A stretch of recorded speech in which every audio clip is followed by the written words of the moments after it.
구독, 알림 설정까지 부탁드립니다. 오늘도 우리 사는 이야기 찾아주셔서 감사합니다. 사연자분이 보내주신 이야기 시작해볼게요. 안녕하세요. 저는 35살의 남성입니다. 3년 전 친구의 소개로 지금의 아내를 만났고 외모가 너무 제 스타일이고 직장도 정년 보장되는 공무원이었기에 너무 좋아 연애를 하고 결혼까지 하게 되었습니다. 이런 좋은 여자인데 제 입장에서는 결혼을 마다할 이유가 없었죠. 그리고 그녀도 제가 싫지 않은 듯 보였습니다. 그렇게 불같은 연애를 하고 1년 만에 결혼식을 올렸습니다. 이때만 해도 전 세상을 다 가진 듯 모든 게 만족스럽고 행복했습니다. 예식장에서 전 신부 잘 만났다는 칭찬을 수없이 듣고 직장에 복귀해서도 부럽다는 말을 귀에 딱지 않게 들으면서 전 자연스레 아내란 여자를 제 사람으로 쟁취한 뿌듯함을 갖게 되었죠. 그런데 막상 같이 살아보니 꽤나 고집이 세고 자아가 강한 사람이란 것을 알게 되었습니다. 외동딸이라 그런지 뭐든 자기 맘대로였고 외식하는 메뉴도 본인이 내키지 않으면 절대 먹지 않았습니다. 처음엔 소식하고 몸매 관리하는 모습이 너무 대단해 보이고 멋져서 칭찬을 해주었는데 살아보니 같이 사는 사람이 더 스트레스를 받는 겁니다. 제가 뭘 많이 먹거나 아내가 싫어하는 삼겹살, 곱창이나 내장탕을 시키면 욕하면서 자리를 뜨거나 아예 며칠간 밥을 주지 않았습니다. 저도 사람이고 식성이라는 게 있는데 소고기 등심 200g만 먹는 아내 앞에서 삼겹살을 굽는다든지 그랬다간 며칠간 냉전을 각오해야만 했죠. 사람에게 먹는 낙이 얼마나 큰가요? 그런데 이렇게 살아야 하니 정말이지 살아도 사는 게 아니었습니다. 술, 담배를 금하는 집안에서 자라서 그런지 제가 담배 피고 술 먹는 것까지도 절대 이해하지 못했죠. 하지만 그 외엔 돈 잘 벌고 집안 정리정돈, 인테리어 감각, 요리 솜씨 뭐 하나 나무랄 데가 없는 사람이었습니다. 저 말고 비슷한 성향의 남자를 만났다면 아내에게도 더 좋았을 텐데 일반적인 보통의 남자라면 어느 누구든 견디기가 힘든 그런 여자였습니다. 정말이지 저도 살다가 지쳐서 같이 부부 상담을 받아보고 서로 간의 대화를 나누었는데 장인어른이 직업군인이라서 워낙 엄하기도 했고 어릴 적부터 그렇게 성장을 해서 이제 와서 뭔가 변화를 추구하기에는 무리라고 얘기를 하더라고요. 그러던 중 아내의 직장에서 큰 비리가 터졌고 타부서에서 일어난 일임에도 엄청난 스트레스를 받게 되었습니다. 잠도 못 자고 먹지도 못해서 살도 빠지고요. 이렇게 스트레스 상황이 계속되자 그때부터 강박증 증세가 나타나기 시작했습니다.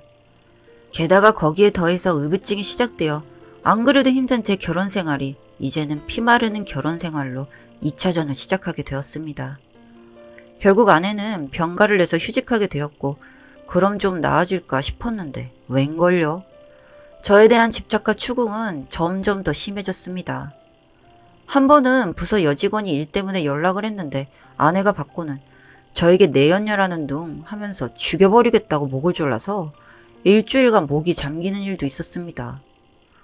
처음이 어렵지 2번, 3번 이런 일들이 반복되다 보니 아내의 손찌검도 익숙해졌습니다. 사실 이게 아프기보다는 모멸감이 심했는데 어느 날은 저도 너무 화가 나서 처음으로 맞대응을 했더니 의자를 들어올려 저에게 던지더군요. 그런 모습을 보고 저도 살아야겠기에 그걸 피하면서 아내를 본능적으로 밀치고야 말았던가 봅니다. 그랬더니 그렇게 절 쥐어패던 여자가 그거 좀 밀렸다고 화를 내면서 경찰에 신고를 하더군요. 뭐 그 일은 어찌저찌 잘 넘어가긴 했는데 저는 점점 아내가 공포스러워졌습니다. 이런 일을 저도 굳이 말을 하지 않았지만 어느 날 장인어른이 상처를 보시고는 물으시기에 저도 말해버리고 말았습니다. 그냥 하소연식으로요. 그랬더니 장인어른이 저 보는 앞에서 아내의 뺨을 때리면서 어디 감히 남자 몸에 손을 대냐고 고함을 지르는 겁니다. 전 뜯어 말리고 장모님을 혼절하시고 난리도 그런 난리가 없었습니다. 집에 와서 그날부터 저희는 각방을 쓰게 되었습니다. 나중에 알게 된 사실인데 아내는 어릴 적부터 장인어른께 심한 체벌을 반복적으로 받아왔다고 들었습니다. 그건 장모님도 예외가 아니었고요. 그 이야기를 듣고 나니 전 그게 이제 와서 나를 향해 발현된 거구나 하고 아내를 이해할 수 있었습니다. 그러고 나니 아내가 안쓰러워지기 시작하더군요. 그 어린 시절의 심한 체벌들이 얼마나 상처가 되고 아팠을지를 생각하니 이제까지 아내에 대한 미움과 서러움, 모멸감 등을 저 나름대로 해소하게 되더라는 겁니다. 그리고 저는 그녀를 품어주기로 결심했습니다. 어떻게든 이 과정을 넘어가면 뭔가 달라질 거라는 희망을 갖고 아내에게 뭐든 맞춰보려고 노력을 했습니다. 그리고 저와 함께 정신과 치료도 같이 받기로 약속했고요. 물론 진료실은 따로 다니지만 제 제안에 동의해준 아내가 너무나도 고마웠습니다. 여기에 개인 심리상담도 병행했는데 그 상담하는 동안 내내 그렇게 눈물을 보이면서 통곡을 하더랍니다. 그 정도로 어린 시절의 상처가 마음 깊숙이 자리 잡고 아내를 평생 힘들게 했던 걸로 보였습니다. 아버지의 체벌로 혼자 자기 방에 들어가 일주일 동안 안 나온 적도 있었답니다. 고교 시절인데 모든 입시 교재를 갈갈이 찢어버려서 부모님이 새로 다 사주셨다고도 하더군요. 저는 지금부터 제가 노력해야 할 시기라고 생각했습니다. 그래서 밖에서 잠을 못 자는 아내였지만 캠핑카를 렌탈해서 둘만의 시간을 갖기도 하고 국내에 알려지지 않은 명소를 여기저기 자주 다녔습니다. 자연과 마주 대하는 게 늘어갈수록 아내가 점점 너그러워지고 있음을 저는 느낄 수 있었습니다. 물론 처음엔 사람들이 있건 말건 말다툼도 크게 하고 손이 올라갈 뻔한 적도 많았습니다. 하지만 아내의 아픔을 잘 알기에 눌러 참았습니다. 그렇게 여행을 다니면서 아내는 처음으로 해방감을 느꼈다고 하더군요. 어릴 적에는 말이 가족여행이지 부모님이 같이 계시는 것만으로도 숨이 갑갑했었다는 겁니다.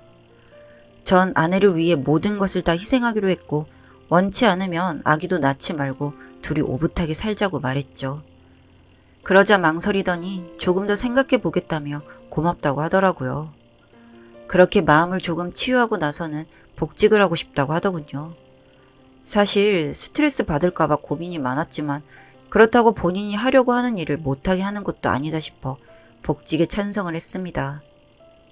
그렇게 직장 생활을 다시 시작하려고 준비 중인데 그때 저희에게 큰 변화가 찾아와 버렸습니다.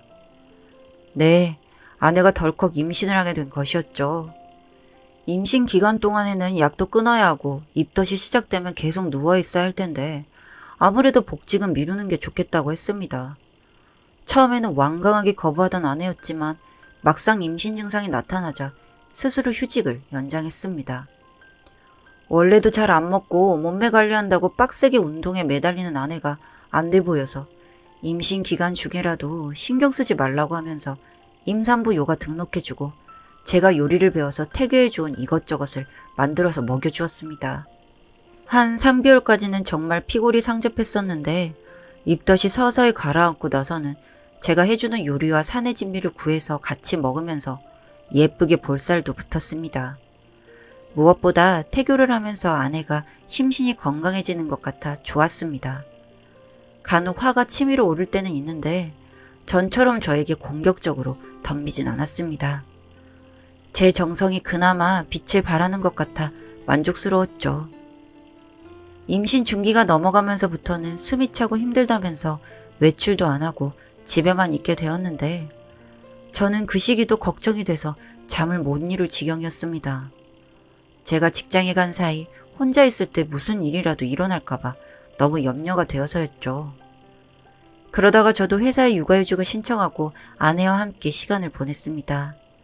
여행도 다니고 맛있는 것도 먹고 가사노동은 제가 거의 해주며 아내의 마음 편한 태교를 도왔습니다. 그렇게 시간은 빛의 속도로 흘러 분만 예정일이 되었습니다. 아내의 고통을 생각해서 가족 분만실로 들어갔고 아내와 함께 호흡하고 힘을 주고 손을 잡고 함께 했습니다. 너무나 아팠는지 제 손을 꽉 잡고 놓아주질 않더군요. 초산이라 그런지 18시간의 진통 끝에 딸을 얻었습니다. 눈에 넣어도 아프지 않을 예쁜 아기였습니다. 아내는 손발이 제대로 있는지 확인해달라면서 산소호흡기를 달고 연신 아기를 배 위에 놓고 쓰다듬었습니다. 양가 식구들도 저희 아기의 출산을 기뻐해 주셨고 정말 감동스러운 순간이었죠. 저도 모르게 두 눈에서 눈물이 흘렀습니다. 그렇게 아내는 산후조리원 특실에서 4주 동안 있으면서 완벽하게 모유 수유를 성공시켰고 몸도 회복돼서 건강한 모습으로 퇴소를 했습니다. 그 후 아내는 집에 와서 베이비시터분과 함께 아기를 키우면서 사람이 예전처럼 예민하고 까칠한 면이 나아져서 타인과 함께 같이 시간을 보낼 수 있게 되었습니다. 전 회사가 바쁜 탓에 복직을 하게 돼서 퇴근할 때까지가 걱정이었는데 의외로 아내는 잘 버텨내고 있었습니다. 처가 식구들도 가끔이지만 들러서 아기도 보고 가신다고 들었고요. 출산 후 3개월이 지나자 아내는 저에게 맛있는 음식을 해준다면서 삼겹살과 쌈, 그리고 된장찌개를 준비해서 퇴근하는 저를 맞았습니다. 그리고는 냉장고에서 손질된 곱창과 양을 꺼내 같이 구워주었고요. 이게 뭐 별거냐고 하실 수 있겠지만 예전의 아내에게는 절대 기대할 수 없었던 것들이었기에 저는 그 밥상이 너무 황송할 지경이었습니다. 조심스럽게 아내에게 이제 냄새나 보기에 괜찮냐고 했더니 이젠 견딜만 하답니다. 그날의 만찬은 아마도 평생 잊을 수 없을 것입니다. 지금은 딸아이가 돌잔치를 앞두고 있어 열심히 이벤트를 고민하고 있는 중인데 딸을 보니 저희 부부의 과거가 떠올라 이렇게 글을 적어보게 되었습니다. 정말 다사다난했던 신혼 초부터 현재까지 중간에 고비가 있었지만 저와 아내의 사랑이 있어 행복한 삶을 살고 있습니다. 고비였던 그 순간을 생각해보면 가시밭길이었지만 말처럼 순간이었고 그때 아내의 손을 놓지 않고 여기까지 온 것에 대한 보람을 느낍니다. 긴 글 읽어주셔서 감사합니다. 사연은 여기까지였고요. 우리 사는 이야기 시청해주셔서 감사합니다.